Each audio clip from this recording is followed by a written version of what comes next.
I guys Shaju തൂര് ഇപ്പോൾ അറിയാതില്ലേ. ഞാനിപ്പോൾ ഈ വീഡിയോ ഇടുന്നൊരു ഉദ്ദേശം എന്താ വെച്ചാൽ കിഷ്കിന്ദകാന്തത്തെ കുറിച്ച് ഒന്നുകൂടി പറയാൻ വേണ്ടിയിട്ടാണ്. കിഷ്കിന്ദകാന്തം ആസിഫിന്റെ മൂവി, അപർണ അഭിനയിച്ച മൂവി.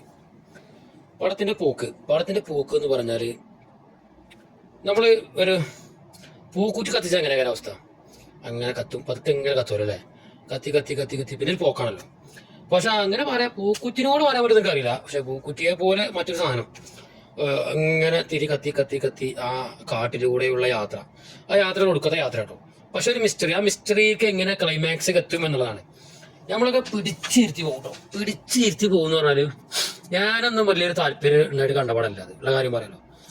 ആസിഫിന്റെ ഒരു പടം എന്നുള്ള രീതിയിൽ ആസിഫിനെ നമുക്കൊക്കെ ഇഷ്ടമാണല്ലോ. ഇപ്പൊ ഈ കുറെ പ്രശ്നങ്ങളൊക്കെ ഉണ്ടായ സ്ഥിതിക്ക്, പ്രശ്നം എന്ന് പറഞ്ഞാല് അറിയാലോ, അപ്പോൾ MT വാസുദേവരുടെ ആ ഒരു 9 മൂവിയോളം എന്താ പറയുക, അതിന് ട്രെയിലറൊക്കെ ഉള്ള സമയത്ത് ഒരു മൊമെന്റ് കൊടുക്കുന്ന പ്രശ്നമൊക്കെ ഉണ്ടായല്ലോ.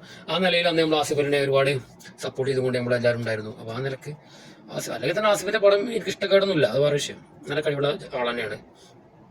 പക്ഷെ ഈ പടം സത്യത്തിൽ എന്നെ അത്ഭുതപ്പെടുത്തി. ഞാൻ അങ്ങനെ വലിയ പടങ്ങളൊന്നും എനിക്ക് വലിയ താല്പര്യമില്ലാത്ത ഒരു മനുഷ്യനാണ് ഞാൻ. പക്ഷെ എന്നെ സംബന്ധിച്ചിട്ട് ഇത് വേറെ ലെവല് പടത്തേക്ക് പോയി എന്നുള്ളതാണ് സത്യം.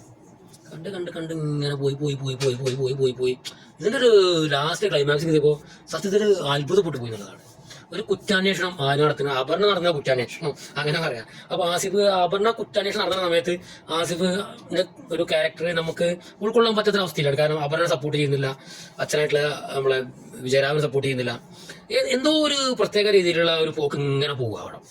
പക്ഷെ ആ പോക്ക് പോകും തോറും നമുക്ക് താല്പര്യം കൂടി വരിക.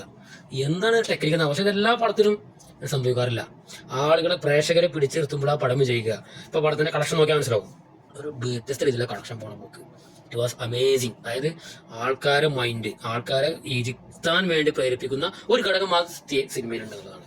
പക്ഷെ ഞാനീ പറയണത് എൻ്റെ ഒരു കാഴ്ചപ്പാട് കേട്ടോ. ഇതിപ്പോ നിങ്ങളെ കാണുമ്പോൾ എന്താ വെച്ചാൽ എങ്ങനെ പറയണേ എന്ന രീതിയിൽ നിങ്ങൾ ചർച്ച ചെയ്യും. പക്ഷെ അത് വേണ്ട, ഇതിന്റെ കാഴ്ചപ്പാടാണ്.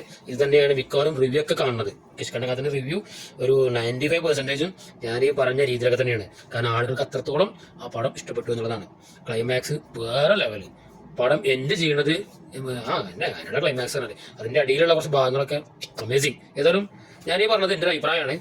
ഞാനിപ്പോൾ അടുത്ത് കണ്ട സിനിമകളിൽ എനിക്ക് എന്തോ ഒരു വ്യത്യസ്തത തോന്നിയ പടം. It is amazing. Okay, bye bye, see U.